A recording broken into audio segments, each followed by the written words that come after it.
welcome. Very excited to welcome you all here to this year's Stakeholder Forum. So my name's Kristen Morris. I'm one of the directors in the Energy ESS team. I've been one of the directors responsible for ensuring IPART's ready to administer the peak demand reduction scheme and also for implementing TESA. Glad to see that there's been a lot of interest in today. Looks like we've got quite a few people in the session. It's very good also to see that there seems to be a bit of a broad section across our various stakeholder groups here today. Firstly, before we kick off, just a few housekeeping issues. We will be recording the session today. It says up the top it's recording live on YouTube, but it's not actually going to be live and available online until we post this recording a few days after the event. We do invite you to keep your camera on if you're comfortable doing so and your bandwidth allows. It's just good for everyone to see faces, even though we're operating in this virtual environment. Please mute your microphone unless you're talking to avoid feedback and background noise. I think Joyce has just popped a reminder in the chat if everyone could please rename themselves so we know who we're speaking to and who's on the call. We'll ask you to raise any questions through the chat channel. We will be saving the questions for the Q&A session at the end of all the presentations, just so that we can maintain timing with the presentations, but I will call on you to ask your own questions. So if you post them in the chat, even if it's just, I've got a question, that way we can just keep track of who's asked questions and we'll make sure that we get to most of you. Please do remember when you do post so that everyone in the forum can see what you're posting. And of course, we just ask that, you keep your entries respectful. We encourage you to, through the course of today, share your knowledge and ideas, and as well as being open to the ideas of other people.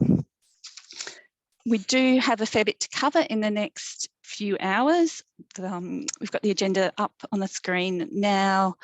We're going to start with a series of presentations about how to operate successfully in the current Safeguard landscape, including Safeguard Landscape 2020 and beyond. It sounds a bit futuristic. Getting your business ready for the peak demand reduction scheme and our compliance priorities. We've also got our colleagues at OEC who will give you a picture of some of their future plans through the Accelerating the Safeguard program. We'll then have the Q&A session to address questions you have either from those presentations or also welcome any more general questions. We do have a separate breakout session specifically on TESA, so we would encourage you to join that breakout session later today if you have any TESA specific questions. That will be the best space for you to get those answered by our TESA team. And then after the Q&A session, we'll move into those breakout sessions, and you're welcome to join whichever breakout session you want. It doesn't matter what you might have originally suggested you were interested in when you registered.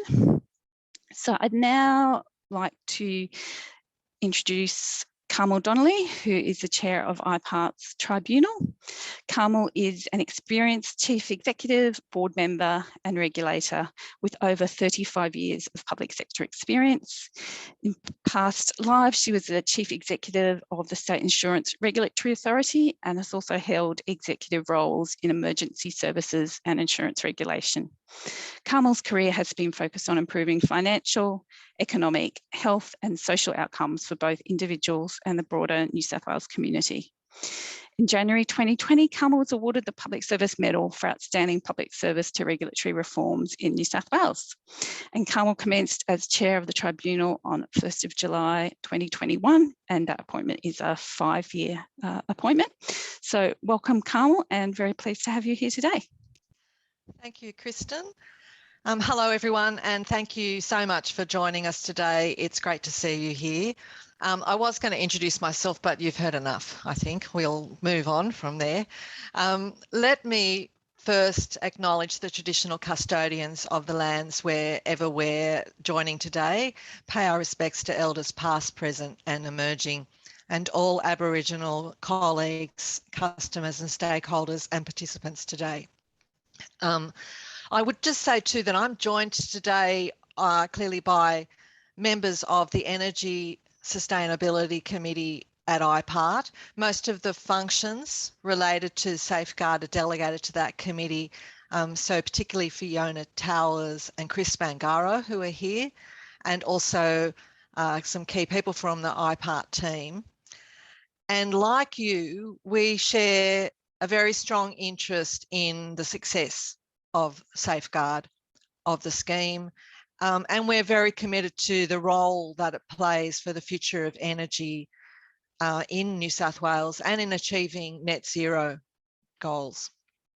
So I would just say at that said I would like to say a few words, and the key thing is that we all know that energy is something that people can't do without. It's really important to everybody. But we will have all seen a lot in the news recently about energy.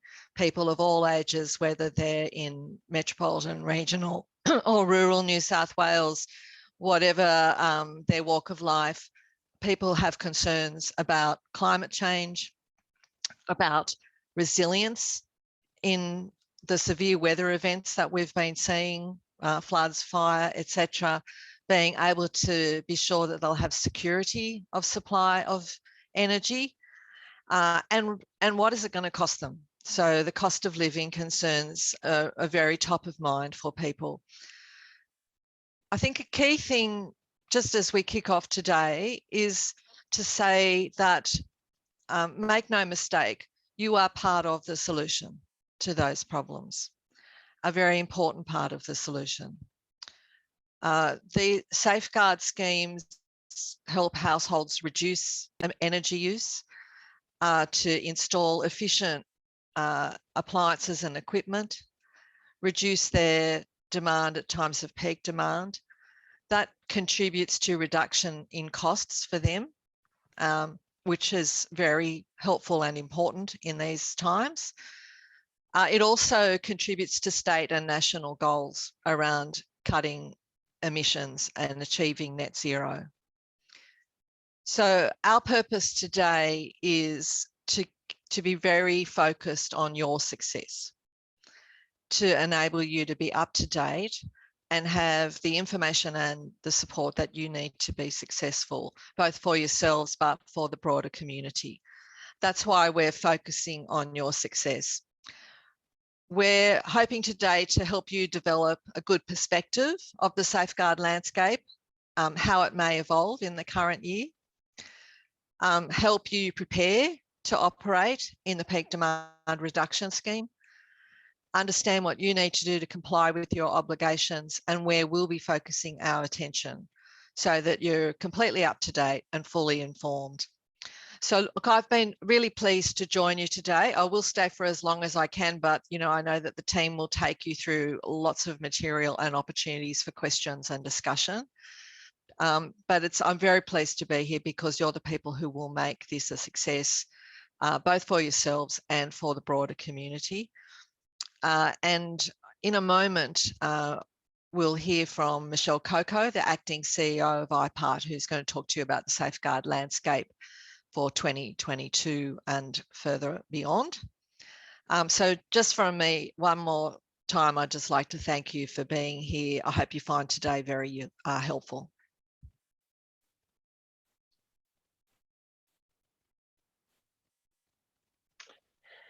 Thanks, Carmel.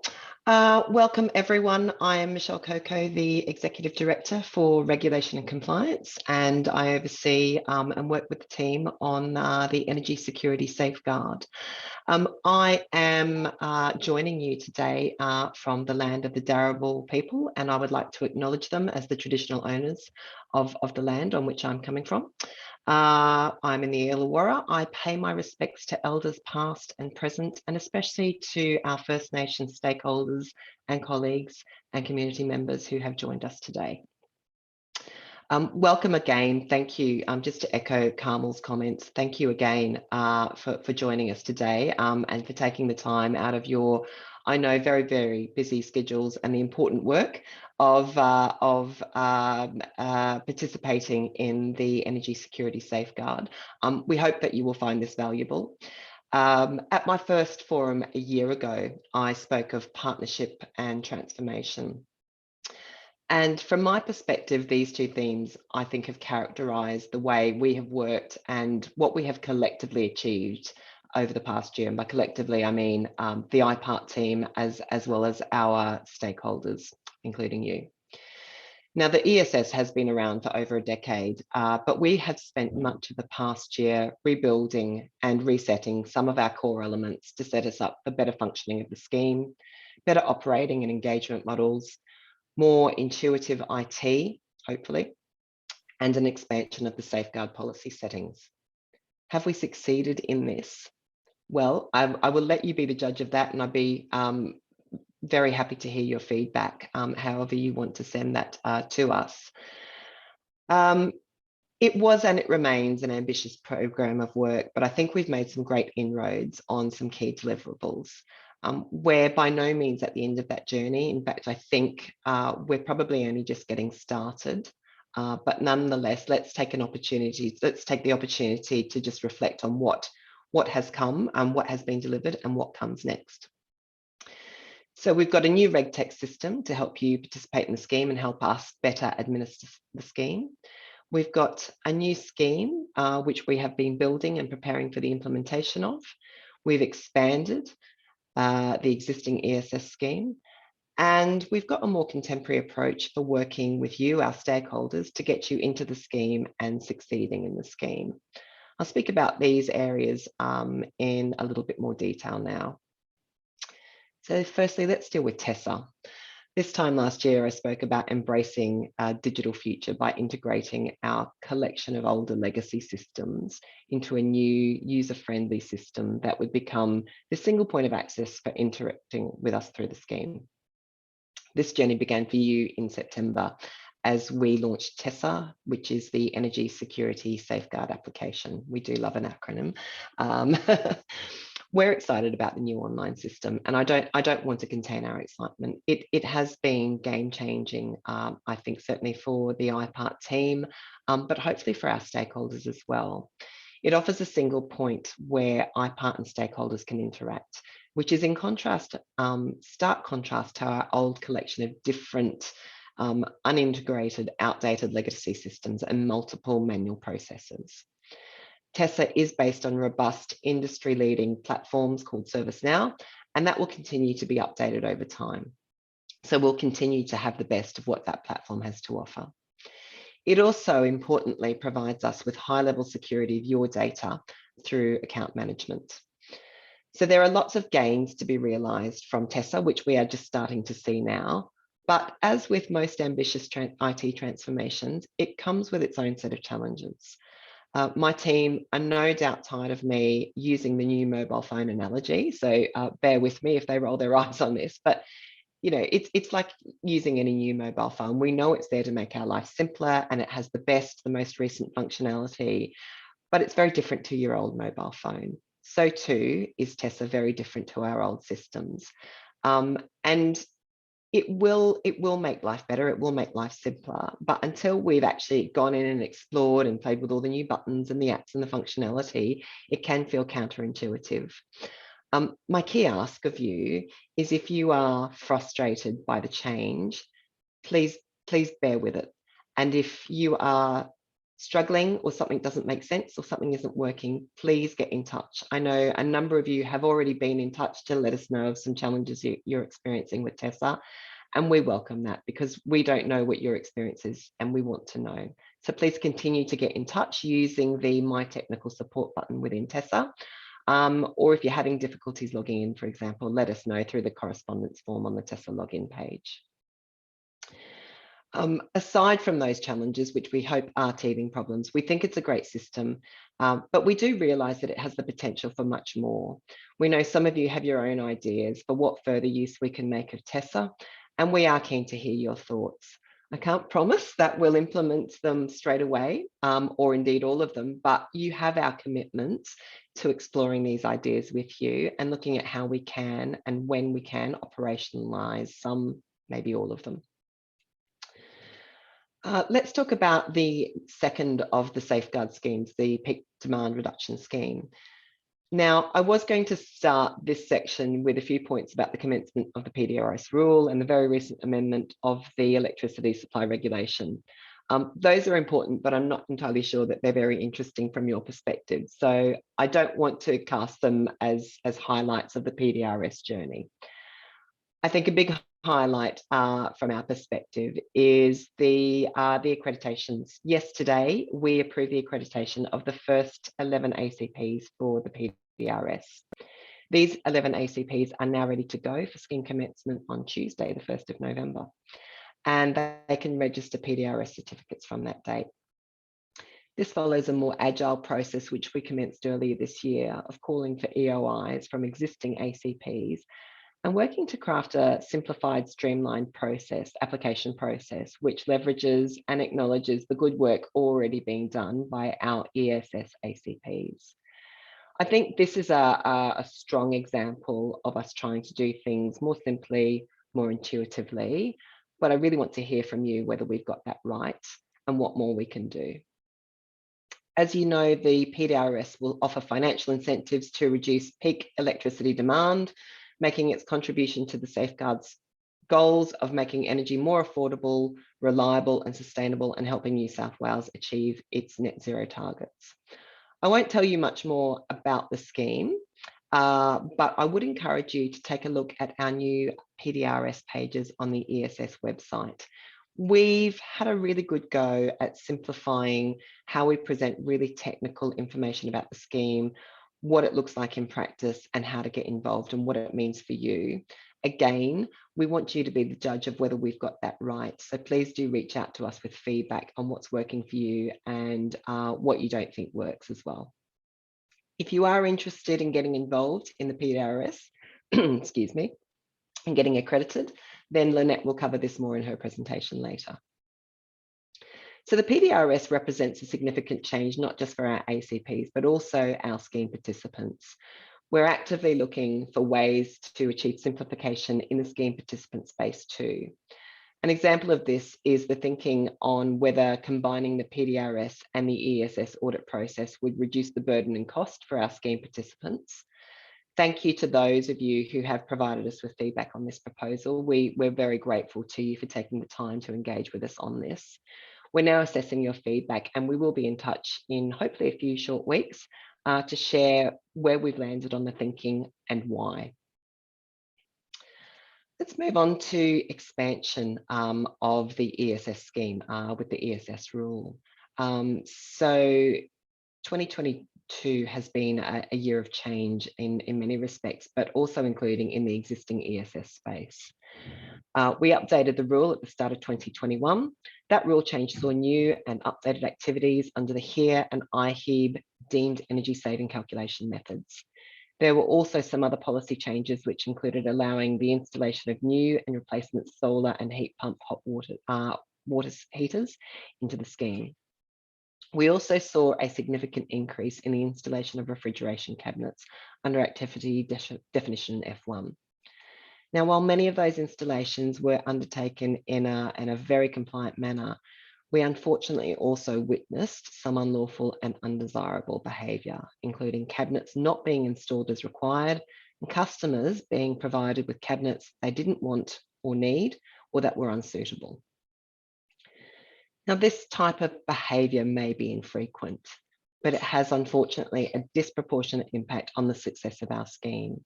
It benefits no one, it brings our schemes into disrepute, and it erodes consumer and business trust in our ACPs and the scheme more broadly. When our consumers, our users lose trust, they don't want to buy into the scheme. When our consumers don't buy into the scheme, we risk realising the benefits of net zero. We've all got a vested interest in ensuring that the scheme operates as intended and that we display the highest levels of integrity in how we operate and administer and function in the scheme. I think we're all on the same page. We need everyone to be a success in the scheme, and we would like to see more improvements in the compliance space going forward.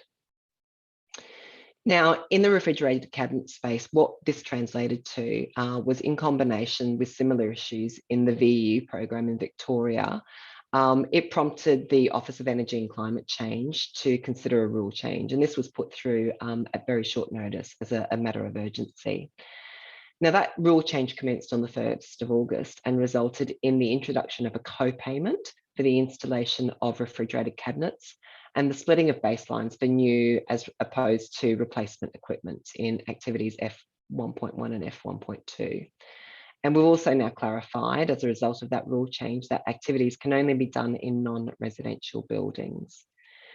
From an IPART perspective, we are focusing on our audit and compliance activities, as Sean will talk about in the compliance priority section, to ensure that these activities comply with the legislation and to assess whether they are consistent with the objectives of the scheme. The last thing I want to talk about in the look back is stakeholder partnership, which I spoke about again this time last year.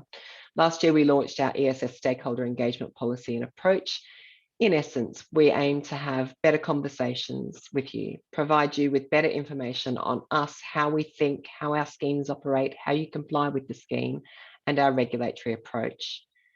And more importantly, more opportunities for you to contribute to our thinking. All of the key milestones which I've talked about above, TESA, PDRS, the rule change, they've all had stakeholder partnership and engagement at the heart of them. We know we have much more to do in this space, and we're looking forward to continuing to partner with you to bring this ambition to life. But the one thing I wanted to highlight is that we are really embracing our role as facilitators. We know that we are the scheme regulator, but first and foremost, we are the scheme administrator. And our success in the scheme and in helping deliver the net zero ambition really does depend on your success in the scheme. Now, Saskia is going to talk to us a little bit later from the Office of Energy and Climate Change about what this means in the context of the Safeguard Accelerator program. But what does this now mean for 2023 and beyond? Well, I again want to talk about our commitments. We are committed as an organisation to your success as ACPs, scheme participants or auditors, because this translates to energy in New South Wales becoming more affordable, reliable and sustainable. We do this as regulator by ensuring the playing field remains fair and that you can be successful within the guidelines of the scheme.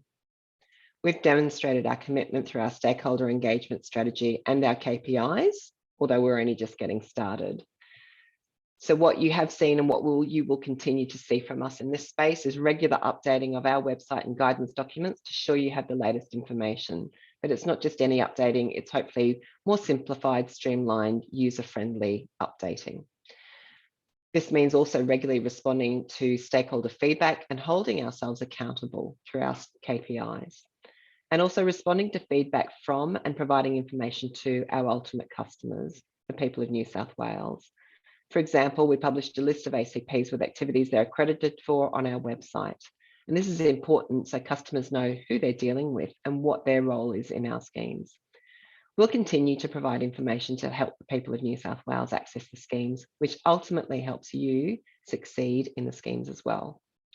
We'll continue our commitment to stakeholder engagement with these activities, apply continued improvement to our website so it's easy for you to access the latest information and interact with us. But more importantly, we want that feedback loop.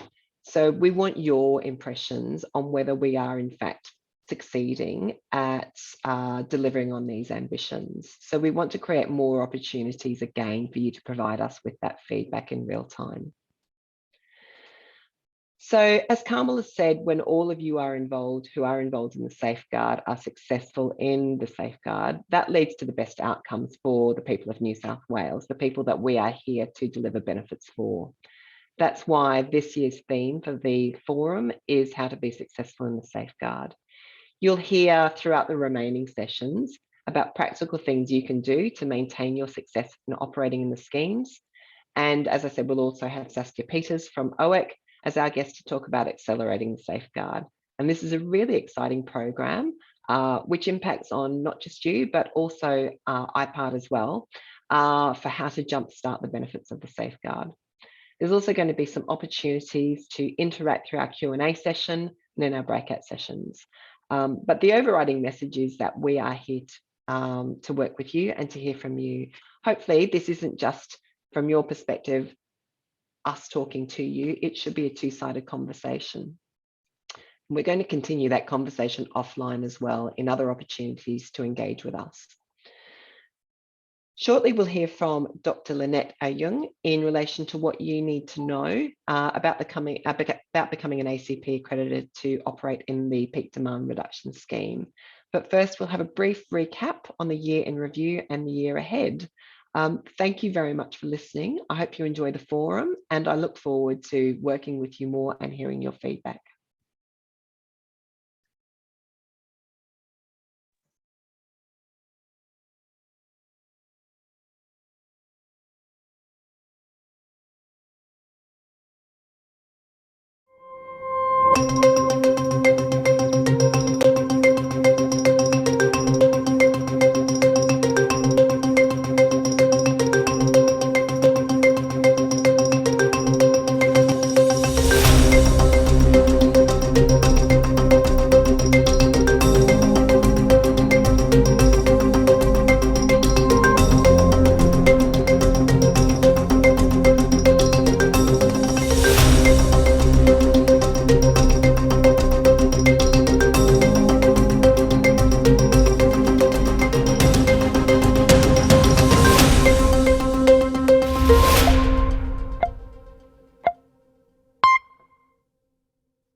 Thanks, Michelle. I'm Lynette Ayung. I'm the Policy and Process Lead responsible for implementing the PDRS.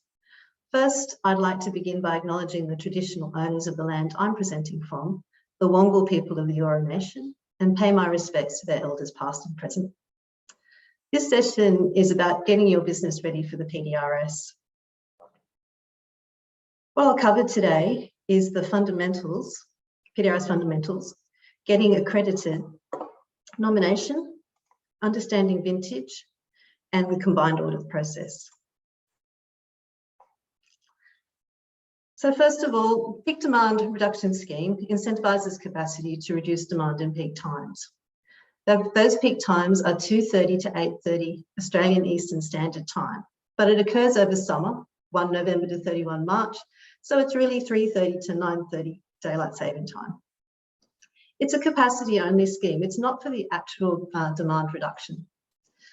The first method is the peak demand savings method, and it's going to produce capacity by incentivising the installation of energy-efficient appliances or removing inefficient ones. The figure below will show you a quick overview of the scheme, so how it's going to work. For example, households and businesses will engage with you as ACPs to get those installations done and receive a discount or incentive. The ACP will create the certificates and sell them on to scheme participants who will surrender them to meet their obligations. Now, on the screen with you right now is the first 7 activity definitions that will be included in the PDRS, and I'm sure you've seen these many times before. They are really highly aligned to existing ESS methods, particularly the home energy efficiency retrofit method and the IHEAP method, which is the installation of high efficiency appliances for businesses. There's also one other one, and that is the removal of old appliances. So as you can see, the new activities cover things like residential and commercial air conditioners, heat pump hot water systems in commercial settings only, removal of primary refrigerators, refrigerated cabinets, motors, but just for refrigeration and ventilation, and residential pool pumps. So PDRS accreditation for existing ACPs. I wanted to let you know that we're no longer accepting expressions of interest. You can now apply directly through TESA for PDRS accreditation. Now, if you do come in for accreditation under the ESS and PDRS, you do need to have separate applications for each. But we are trying to streamline the amount of information you need to provide to us. And for more information on getting accredited, please join us in the breakout room after the formal sessions. I want to share with you some key information, and this is what will help you, your business. Activities implemented after 1 April 2022 could be eligible to create both energy saving certificates and peak reduction certificates. Importantly, if you are accredited now, you can't register your peak reduction certificates until 1 November when the scheme commences. To register your peak reduction certificates from activities implemented before you get your PDRS accreditation, you need to be accredited under the ESS at the time of the implementation, and you need to be accredited under the PDRS at the time you register the certificates. Nomination. Now, nomination is a must for the first version of the PDRS rule. You must be nominated as the capacity holder before the implementation date. As activities that have been implemented from 1 April will occur before you get your accreditation under the PDRS, you can't use the normal nomination process. But there is a deemed nomination process available in the rule, as long as you meet the following criteria. First of all, you have to be an existing ESS ACP. You have to be accredited for the corresponding method, so that could be HERE or IHEAP or return of old appliances. And you have to be accredited for the corresponding activity definition. So for F1 or F16, for example. You also have to be nominated as the energy saver for the implementation. Now, this deemed nomination process will be available for implementations conducted between 1 April 2022 and the 29th of September 2023, which is the 1-year anniversary of the commencement of the rule. I'd like you to know that once you are accredited, we would like you to be getting those nominations as the capacity holder. And we have published a combined ESS and PDRS nomination form that you should download to use in all your future implementations. The next thing I want to talk to you about is the concept of the life of a peak reduction certificate and vintage. These are quite different concepts in the PDRS compared to the ESS. First of all, I need to start talking about capacity, which is what this scheme is all about. It's a really important concept in PDRS. The capacity to reduce peak demand is first made available at the beginning of the compliance period, that is 1 November. Prior to this date, the capacity isn't required, but the vintage of a certificate for your peak demand savings method is set using the implementation date, which can occur on any day between 1 April and 31 March of the following year. That means that if you implement an activity prior to the commencement of the compliance period, the capacity is made available until 1 November. But you can still register the certificate from the activity prior to the commencement of the compliance period.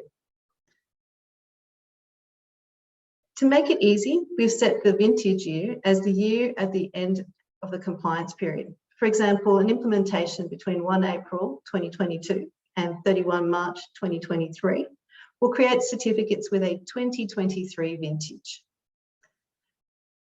Unlike an energy saving certificate, a peak reduction certificate expires 3 years after capacity is first made available.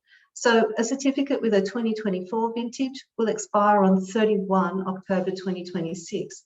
That is going to be enforced for 3 compliance periods. And you can see from the figure what I'm trying to communicate here.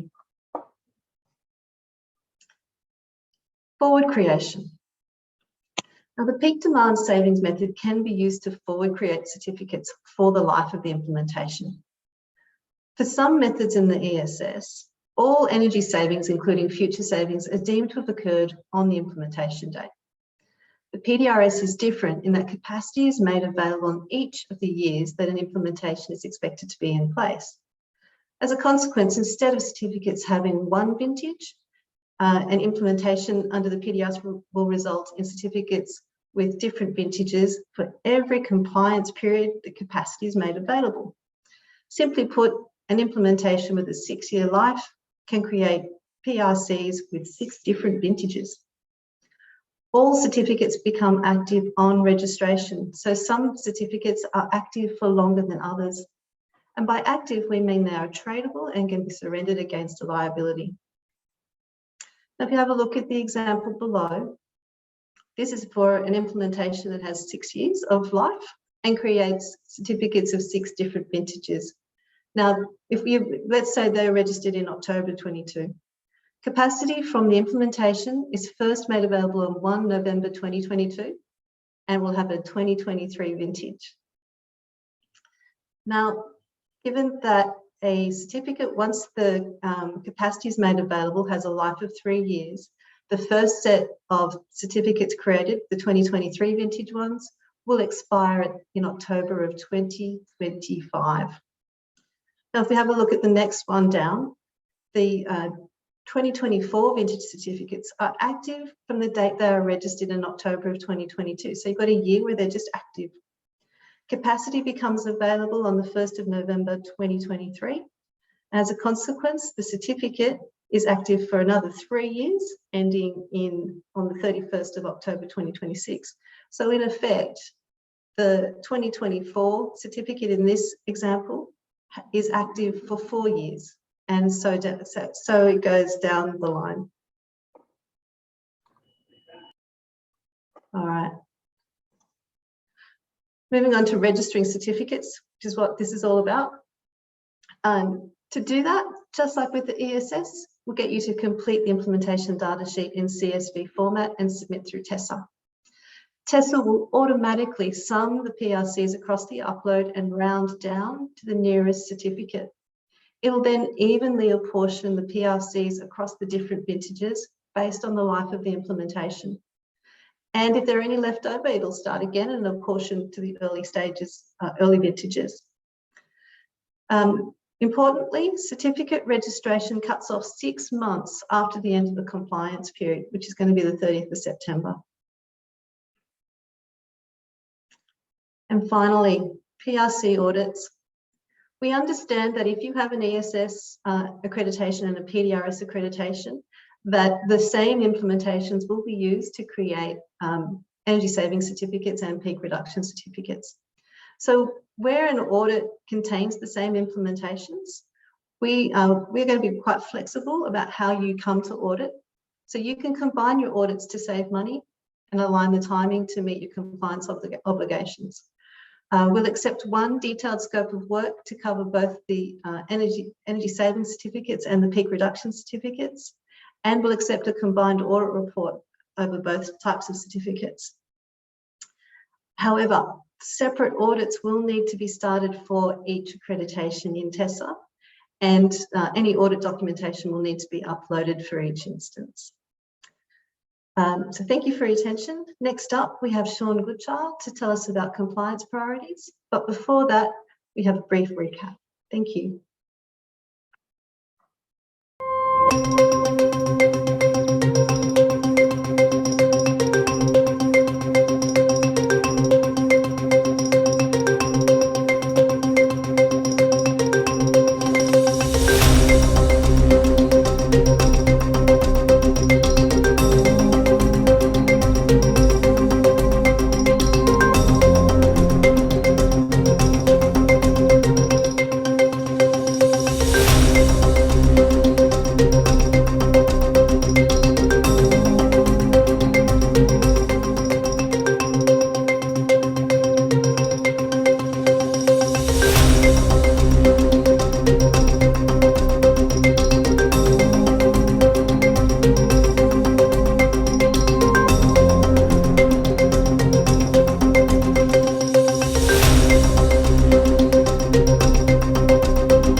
Well, good morning, everyone. My name's Sean and I'm a Director of Compliance here at IPART. I'm joining you from the land of the Gadigal people of the Eora Nation, and I pay my respect to Elders past, present and emerging. It's great to be with you today to be talking about our compliance priorities. About a month ago, we announced and published our first set of annual compliance priorities. You can find them on our website. Probably the easiest way to find them is if you just Google ESS compliance priorities. The theme of today's forum is about success in the ESS. What success looks like will be different for different people. Making money, saving energy, making customers happy, making employees happy, and operating compliantly in a regulated scheme. I would suggest that to be successful in any regulated scheme, good compliance conduct is part of that success story. So today I'm going to talk about why we publish compliance priorities, and then briefly talk through each of the 5 priorities that we've identified. So on your screen, you can see a slide on why we publish compliance priorities. So this idea is not a new one. Many regulators do this as a matter of course. So Clean Energy Regulator, the AECCC, the Energy Essential Services Commission will publish annual priorities. And we do this to be transparent and tell you where we think the biggest risks are so that you can adjust your business practices accordingly. Setting compliance priority enables us to target our resources to the areas that we think are the greatest risk. So this approach is not about compliance for compliance sake. It's about moving beyond black letter ticker box compliance and better understanding risk. So we aim to communicate the reasons why something is a concern or something is a priority to us, and the objectives that we are trying to achieve by focusing on that priority. So we think this approach will help you be more successful in a scheme. So just moving on to our 5 priority areas that we've identified for 22-23. I should note that these are not listed in any priority order. They're just listed as they come, and we consider them to all be of equal importance. So firstly, you'll see there the peak demand reduction scheme as an area of compliance focus. This is because it's a new scheme. It commences very shortly on the 1st of November, and we want to ensure that businesses know and understand their obligations under the scheme. This priority is about supporting and educating businesses in the early phases of the PDRS to help them set up compliantly and to ensure the ongoing success of the scheme. Our objective here is to embed good compliance behaviour at the outset. So moving on, the second priority that you can see on your slide there is refrigerated cabinets, heat pumps and solar hot water heaters. So at the top of the forum today, Michelle spoke a little bit about refrigerated cabinets in particular. But what all these activities have in common is that there was a rule change at the start of 2022, which either created these as new activities or changed them so they became more attractive. So many of you would be aware of those problems that arose with the refrigerated cabinets, and probably is the case with any new emerging technology or new emerging business models, that we do see an increased risk of compliance issues arising. And we have seen an increase in complaints and inquiries coming through to us about these activities, including complaints around adverse outcomes, such as installations not being fit for purpose. So what we're going to do in this area is target our compliance efforts to build an understanding of those emerging business models and risks, and to ensure that activities are being conducted compliantly in accordance with the rule. But more than that, we want to understand how those activities align with the objectives of the scheme to incentivise energy savings and peak demand reduction activities. And in that respect, we will identify any unintended consequences of the new activities, and we'll analyse those. So the refrigerated cabinets is a good example of that, where some of the activity that we were observing, probably technically compliant, but some really adverse outcomes, and we worked with the industry and also the Office of Energy and Climate Change to bring those matters to attention, and that resulted in a change to the policy settings and the rule to reduce the risk of those adverse events occurring. So our objective in this area is to assess how businesses are operating within the current laws, to assist them to navigate uncertainty, and to take an escalated approach where there is deliberate or repeat on compliance. Next priority that we've identified for this year is the manipulation of implementation evidence. So again, I think Michelle referred to this in her opening.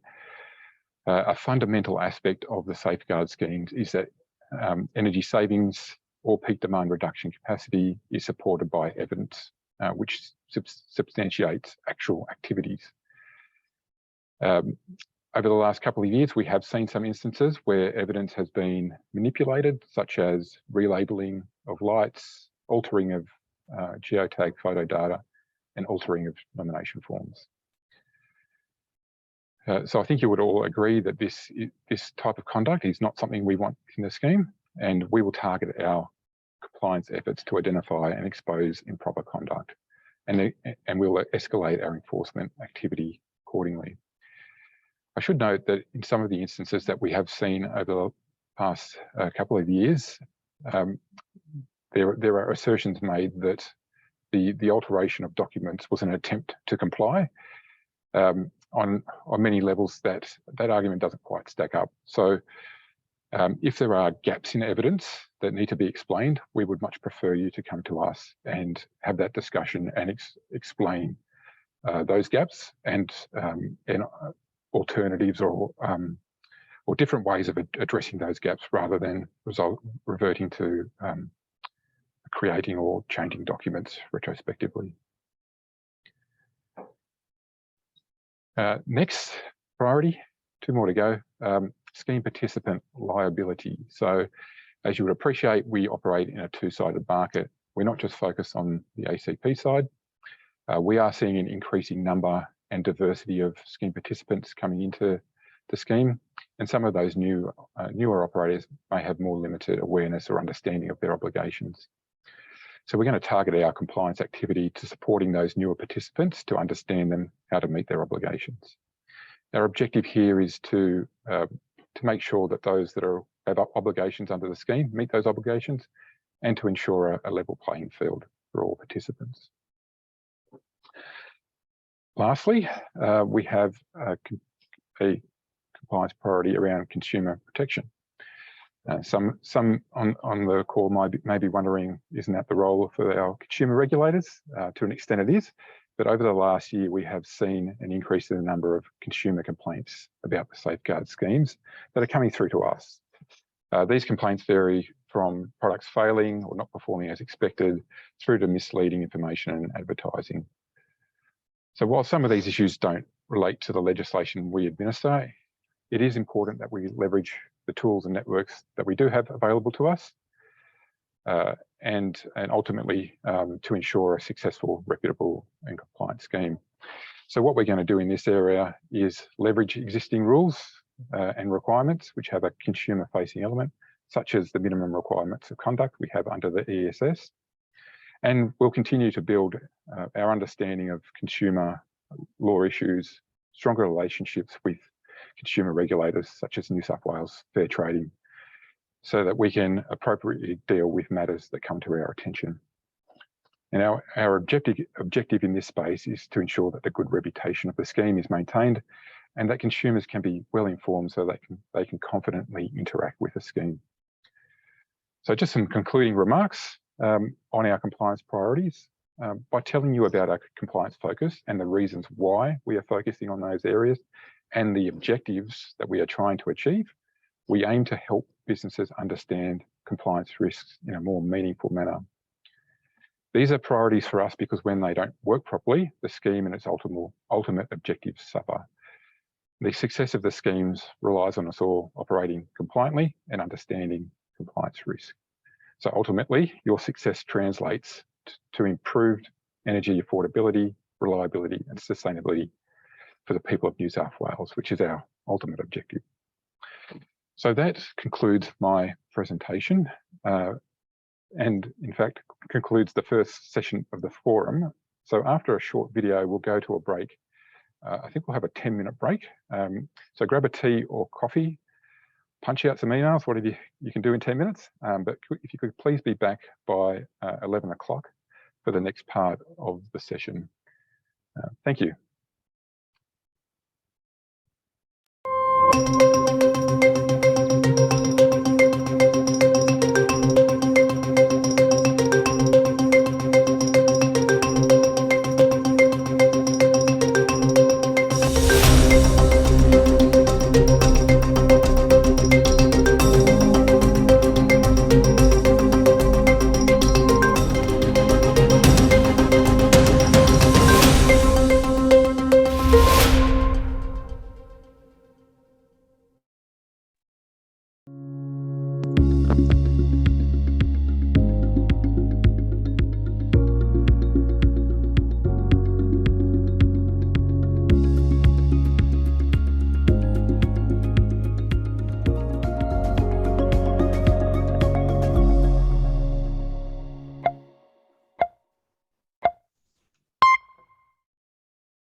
Hi everyone, welcome back from the break. Hopefully you've all had a chance to make a couple or do whatever you had to get done in those 10 minutes.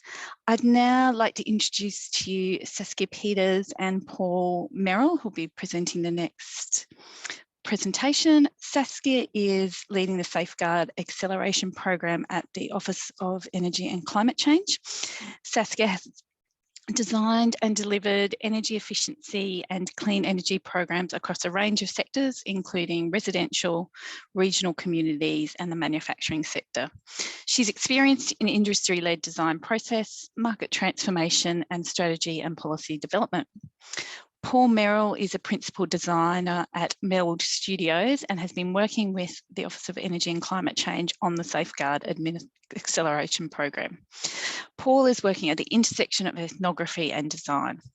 Paul has used human-centred design as a collaboration and behaviour change strategy on dozens of complex projects, including environment, health, justice, technology, and financial regulation. It's now helping Saskia with the Safeguard. Both Saskia and Paul will talk to us more about the Safeguard Acceleration Program. So I'm really keen to find out a bit more about what's happening in this space. Welcome, Saskia. Thanks so much, Kristen. Thanks for the lovely intro. Before we get started, I'd like to acknowledge the traditional custodians of the many lands on which we meet and pay my respects to elders past, present and emerging. I join you today from Darug and Gundungurra country in the beautiful and sunny today Blue Mountains. And Paul is also joining us from Gundungurra lands near Mossvale. So just a quick recap for anyone who's not familiar with the Safeguard Acceleration Program yet. It is one of two programs delivering on the New South Wales Net Zero Plan Stage 1 commitment for an energy efficiency program. The other complementary program delivering on this commitment is the Business Decarbonisation Program. So under the SAP, we have 25 million in funding over 5 years to support the expansion of the energy security safeguard. And when we talk about success in the safeguard, today's theme, that really is our core business. So this program is here to support the transition of the safeguard with all the changes and growth that we have.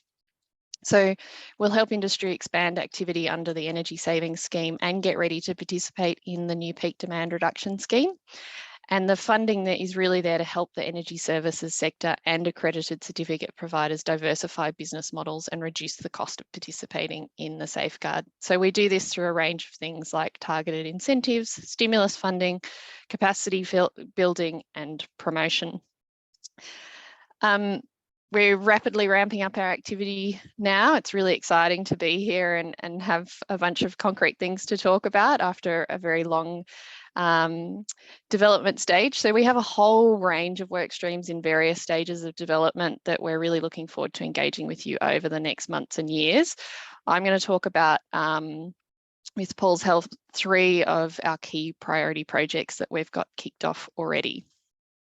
So our first offer in market is our matched funding for new sub-metering for businesses and commercial buildings. Now, while it's not directly or explicitly tied to the safeguard, here we're really recognising that insufficient metering is a major barrier to getting energy efficiency projects and energy projects over the line, particularly when we start looking at measurement and verification. So this funding gives us a way to get some some early wins and get a cohort of businesses who are ready with the right metering in place to take advantage of both the Safeguard as well as offers that will happen under that complementary business decarbonisation program in the future. So eligible businesses can access up to $20,000 in matched funding to install sub-metering. We've got 1.5 million allocated in this first round. So about 75 projects, give or take. The offer is part of a broader $12 million metering package that we're delivering in partnership with that business decarbonisation program. So there's going to be more happening in this space over the next, over the coming years.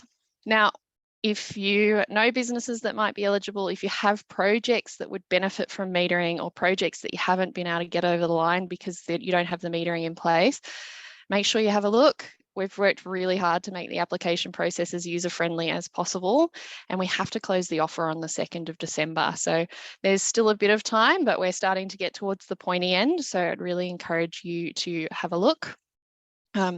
You should be able to just find that searching on our website. Now, the next priority project is the establishment of a market stimulus panel. So this panel will be in place for the lifetime of our program, and it's going to be our primary vehicle for delivering stimulus to the market to encourage additional activity and new business models. What we're doing basically is giving us a structure to provide fixed price contracts for the purchase of energy saving certificates and peak reduction certificates. We've got $9 million in funding available for the panel over the next 5 years. And we know from evaluations of our past work, including the regional lighting contracts we delivered under the Household and Small Business Upgrade Program that I know many of you are familiar with, that fixed price contract is a really effective way to provide the market with certainty, to invest in new business models, diversify activities, and those models, have longevity often beyond the life of that contract. So it's a really effective mechanism. So it's a two-stage process. Stage 1 is open now. So we're inviting eligible ACPs to apply to join the panel and sign a head agreement with us. That head agreement sort of defines the terms and conditions and participation with the panel at an overarching level. And that first tender closes on Monday, 31st of October. In stage 2, we'll issue RFQs for those panel members to tender for what we're terming supply contracts. So they're the specific contracts that will detail requirements like technologies, sectors, regions. If you've been considering participating and you're eligible, I'd really encourage you to make sure you get that application in by Monday. We will reopen the panel as required, and we're hoping to do so sometime next calendar year. So if you're waiting for a new accreditation or haven't worked through that process yet, there will be additional opportunities, but there's certainly an advantage to getting on the panel now and being ready to bid for that first round of supply contracts next year. Again, I'll put some contact details up at the end as well, so you know where to go if you've got more questions about that. And then the third priority project I wanted to update you on is our market engagement strategy. This project is really the first phase in what we expect will be a key work stream over the life of the program. We've been working really closely with IPART and our Safeguard implementation teams as well in the office around this. And it's really, the focus here is really on tackling a whole host of things around awareness, promotion, demand drivers, as well as how we build more trust and legitimacy in how end users understand and experience the scheme. So we've heard a lot sort of on those themes already from Sean and Michelle and others. If we're successful, this will make it easier for ACPs to do business under the Safeguard, but it also streamlines resourcing and engagement for IPART and teams at the office too. So we've been working with Paul Merrill at Meld Studios, who we've contracted to help us build out a really rich set of data and evidence to inform this work stream. We're just wrapping up in the next couple of weeks, and we'll building this work into our plans going forward. So I'll hand over to Paul now to talk through the process we've been through and some of the high-level findings. Thanks, Paul. Great, thanks Saskia, and thanks everybody for making time today. We'll talk a little bit about the process, and then we'll talk about some of the findings, and more importantly, once we know what those findings are, what are we doing about them? So we've followed a human-centered design process to look at how we can drive demand and awareness for Safeguard. Design thinking is another name that it goes by, but really it's a process where we're looking to go through a number of stages, from discovering what some of those frustrations or issues are, or pain points around driving demand and creating awareness, looking at some of the themes that emerge from that, and critically generating some ways that we can actually develop some ideas, prototypes that we can actually then test to see if they can start to overcome some of those issues or build on what's working well in driving awareness and demand for the scheme. What I want to highlight here is the rigor of the process that we've been through, in particular the participation of so many end users from households across New South Wales, small to medium businesses across New South Wales. And I think we've done over 60 or so individual sessions with small business and households.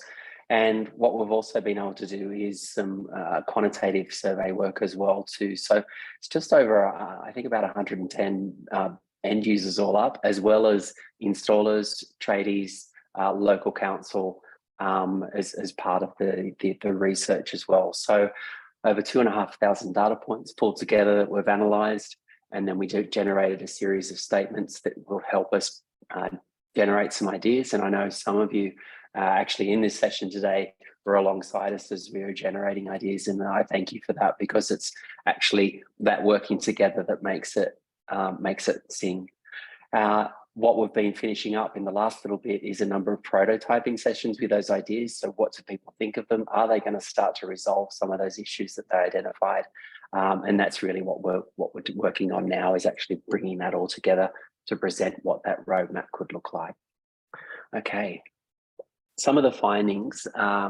This will be very familiar to you because I'm sure it's things that you've heard. So when we show people some of the communications, what's the catch? It feels too good to be true. So, you know, the sense that if we put a headline out there that says, you know, you're going to save 85% or $600, people say, well, I'm not too sure about that because every household's different, or my business runs this or does this differently. So how can they guarantee it? So those kinds of things can start to undermine some of the confidence or the legitimacy of what we could be offering up as well too. But when we actually get in there and talk to people and sort of describe what the scheme is about, so create that awareness, there's a really positive response. So we know if we can position it and get it out there in the right way, then it really helps people understand that they can start to save money in the short term and the long term. And obviously it's better for the planet as well too. So that's really encouraging. And I think the last thing that you're seeing, so, you know, expectations of being able to see it all in the one place, to be able to make those decisions and take those steps necessarily to get on board, because it's not good enough to make them aware of it. We need them to take up the offers as well too. So that's the last part of what we're talking about there. All right, so on the next slide, we talk about it's not enough just to describe what the problems are, because as I said, so many of you have heard these things and know these things already. So it's important for us to say, well, what are the ideas and what are some of the ways that we can actually start to move it forward? So how might we create assurance and certainty for those end users? What if the scheme could be more personalised on the energy needs and locations of end users? How might we clearly show how it reduces the cost of living, such an important message these days? And how might we make it really simple? All right. So we're really excited about the ideas and the prototypes that we've been testing, again, with end users and households, council, installers as well too. So again, going back to those, you know, diverse groups of people that we did in the research to make sure that we're hitting the mark. And so, yeah, we're really excited about getting to the end of this and actually looking to present some of this back out. So I'll hand back to Saskia now. Thanks, everybody. Fantastic. Thanks, Paul. That's pretty much it from us. There's obviously a lot of work still to be done, and particularly in the market engagement space, you know, we've got some really chunky next steps to actually figure out how we start implementing it. So that's going to be the priority, and really keen to engage. So thanks, Kristen.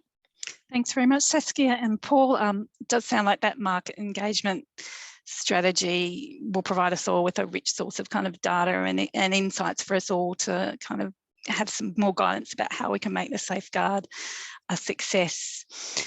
So we're now going to move into our Q&A session. There's been a couple posted in the chat, but please keep them coming.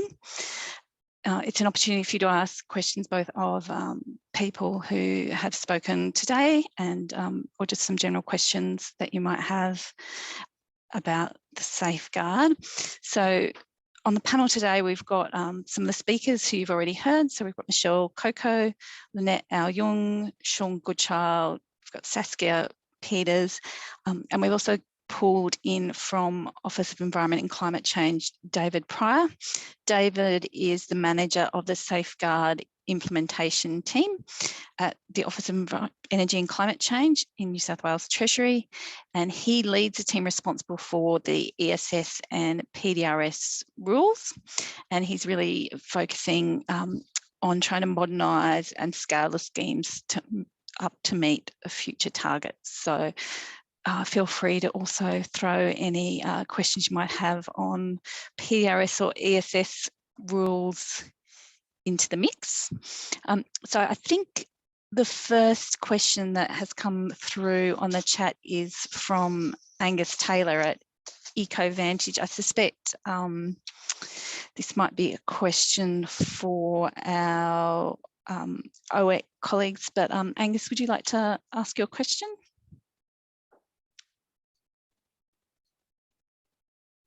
Whoops. Sorry, just unmuting myself there.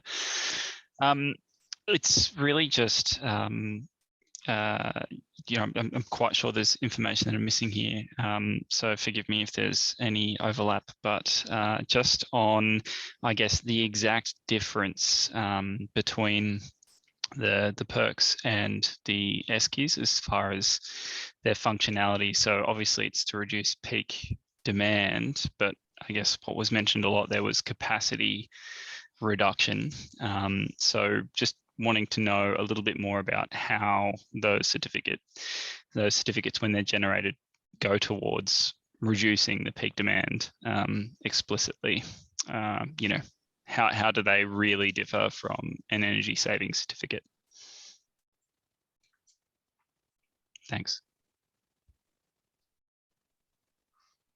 Well, that's a good question. I almost need to tag Phoebe if she's on the call to give us an in-depth description.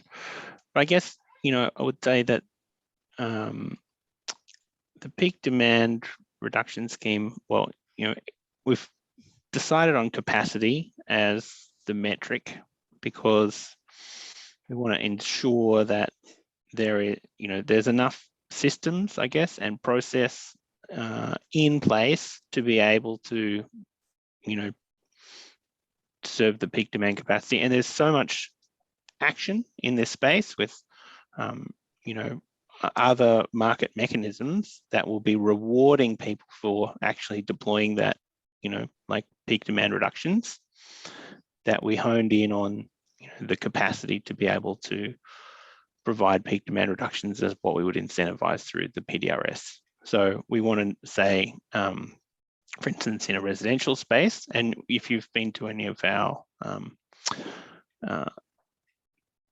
sort of sessions so far or into the PDRS, you'll know that we've got, you know, demand savings, which is akin to the energy savings, you know, energy efficiency reductions. But in that space, we're looking to target things that save more energy or, you know, offer that extra capacity for peak demand in that summer period. And then we've got peak demand shifting and peak demand response. And they will be much more about, and when we bring in those methods, how you use devices. So we might be able to say, you know, at a house, you've got, you know, air conditioning, battery, solar, hot water. You know, there's a series of technologies that, you know, if you just put them in, we'll be able to say, well, these are, once they're tested, you know, and you've proved that actually you can make a peak demand reduction capacity,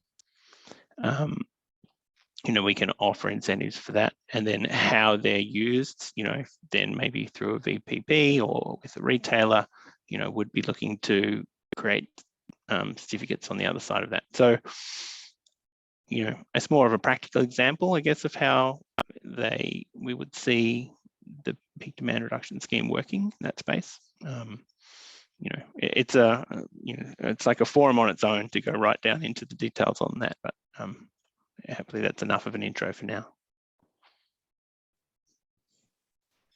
Thanks, Angus and David. Just also drawing to everyone's attention, someone had asked a question about where they could find out information about how to calculate your retailer liability under the PDRS. So we've popped a couple of links to different websites in the chat, and I'd also encourage you to join the scheme participant breakout session afterwards if you have. You can really get down to the nitty-gritty of some questioning about that.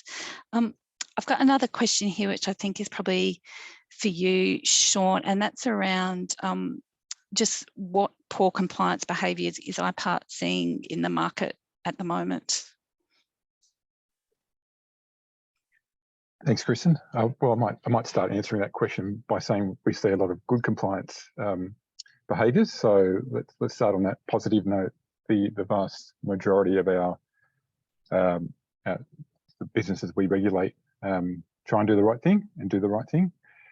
But we do have a small number of instances where people don't do the right thing.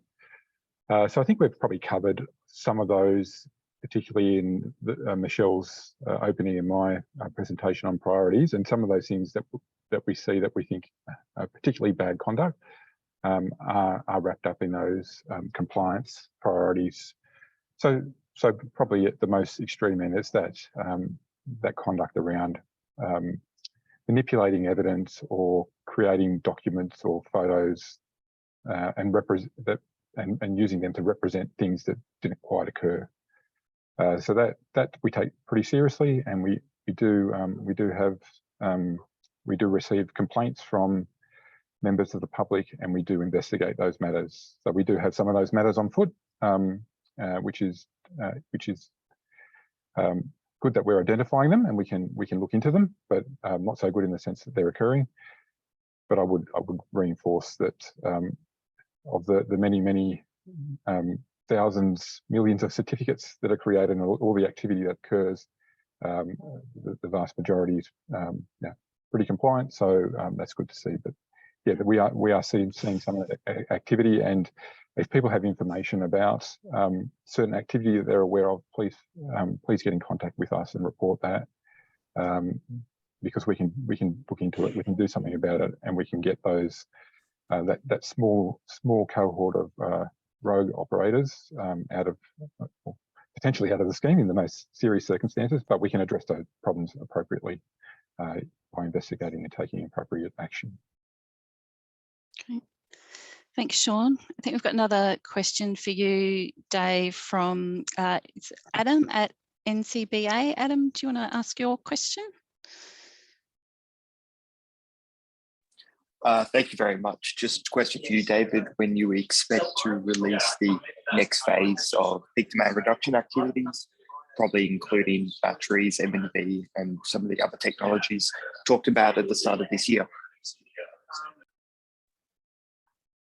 Yeah, thanks. So we're actively working on, I guess, doing technical analysis at the moment on what we might have in the next rules, and we'll start doing some targeted consultation through the end of this year. Really, our hope is to start public consultation on that second PDRS rule in April, May next year, and then roll through and have those activities in the market hopefully by the end of next year, so that they're available in that next peak window. So yeah, we're looking at batteries. We're looking at introducing some of the demand response activities. We're looking into the M&V. We've described in previous forums that we don't want to necessarily just take pi M&V as it is in the ESS and put it straight into the peak. There's some things that we want to do in that space to try to make it, well, we're putting a lot of effort into the ESS rule change that we've got in consultation right now to improve that pi M&V landscape. And so we want to sort of see how some of that rolls out before we put things straight into the peak. So, for timing, that's the next rule change for the PDRS. We'll be hoping to do that consultation in April, May next year. Thanks very much, David. Thanks, David. Wondering if you can perhaps elaborate a little bit on the ESS rule consultation that you've got out at the moment, just in case some people might not be aware of it, or what the kind of key headline changes are likely to be? Oh, sure. So, I mean, it's really a big change to this that we're proposing to the ESS rule. Right now, we've got consultation open till the 4th of November. And, the changes there on the back of the last review of the energy saving scheme that turned into a review of the Safeguard and the Safeguard position paper. And that's really to bring in additional fuels. So switching, adding on a lot of biofuels to the scheme, expanding from just electricity and gas. So there's a suite of changes that go through the whole rule that income as a result of the fuels, new changes to equation 1, all sorts of things all the way through. The other big thing that we've got in this year's rule change is changes to pi M&V, introducing non-routine events and adjustments. And we've done, let's say, a massive amount of targeted consultation on that, working with ESIA, industry stakeholders, for a year to get those proposals through. So those two things are really big changes. And the thing that is on everyone's lips is, well, you started talking about lighting. When will the lighting changes that we had been talking about be proposed? And we basically decided that this rule change was big enough with fuels and the pi M&V, and that we would focus on those. So we'll be looking to talk through, do more targeted consultation in the meantime with stakeholders, and introduce those lighting changes in the next ESS rule change, which also we're hoping for that sort of April, May next year public consultation. Great. Thanks very much, David. I think we can give you a break for a little bit. I've got another question here, which is probably for you, Michelle, and I think you did touch on it in your presentation as well, but just if you could elaborate a bit on what changes you see happening for the way IPART administers the Safeguard over the next 12 months. Thanks, Kristen, and thanks to whoever asked the question. I think they are a continuation of the themes that you will already have seen and been a party to over the past 12 months. So in our focus on administration is simplification and really on partnering, simplification and partnering. If I can use two words to sum it up, that it would be those. So that means more engagement with you, more meaningful conversations, more understanding of the broader context within which your business activities take place. What are the pain points for you, challenges generally, and really just trying to cut back on unnecessary sort of paperwork wherever possible. Now, the challenge with that, of course, is that these are very complex schemes that we administer and regulate and which you are involved in. But we will succeed with our ambition if we've actually managed to reduce it to something which is simple as possible and understandable.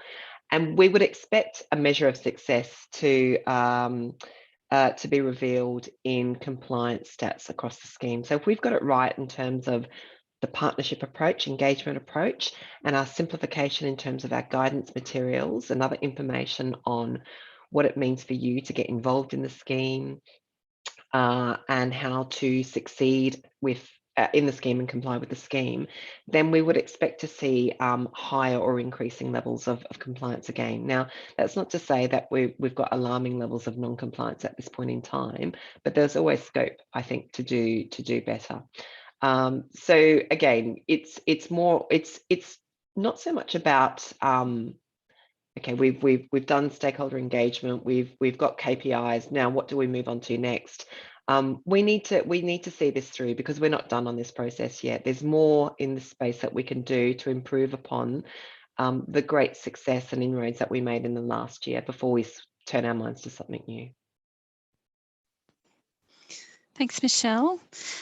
There are no more questions in the chat, so I might just give everyone a final kind of chance to feel free to raise your hand and ask that burning question that you might have, sorry, excuse me, for someone. Otherwise, I can't see if there's, let me just scroll through everyone to make sure there's no one with their hand up.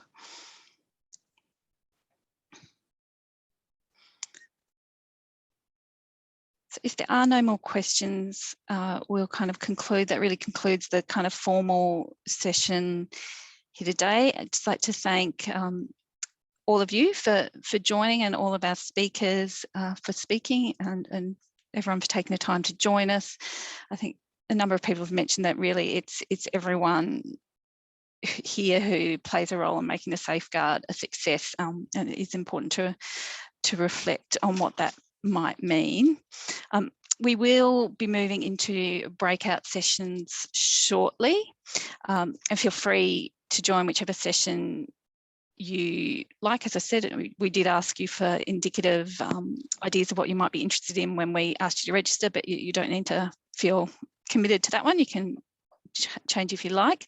You can also move between breakout sessions. So if your one you've joined initially wraps up a little bit early, feel free to jump into another session if you've still got time to stay with us. We won't be returning to this main session after the breakout session. So once your breakout session has finished, that will be the forum at an end for you, unless you want to jump into another one. Before we do jump into our breakout session, we just have a quick poll, which should be on your screen at the moment. So it'd be great if you could all quickly fill that in. It's got 3 questions which will help us tailor future forums and other stakeholder events a little bit better. Keen to know what you think of the format and any other suggestions that you might have.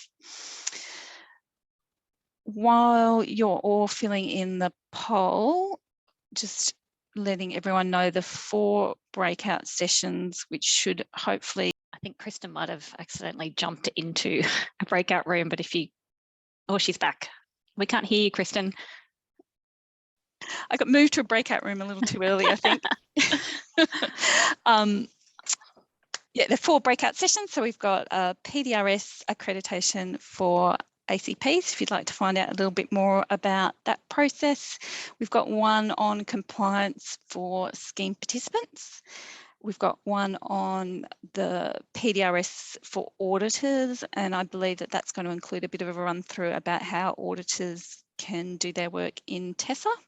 And we've also got a TESA deep dive session where we really hope that you'll be able to get clarity on some of the questions you might be having about our new system. So think if everyone should now be able to see the breakout rooms at the bottom of their Zoom screen. If you all want to gradually join a room, and we'll get those underway. Thanks, everyone.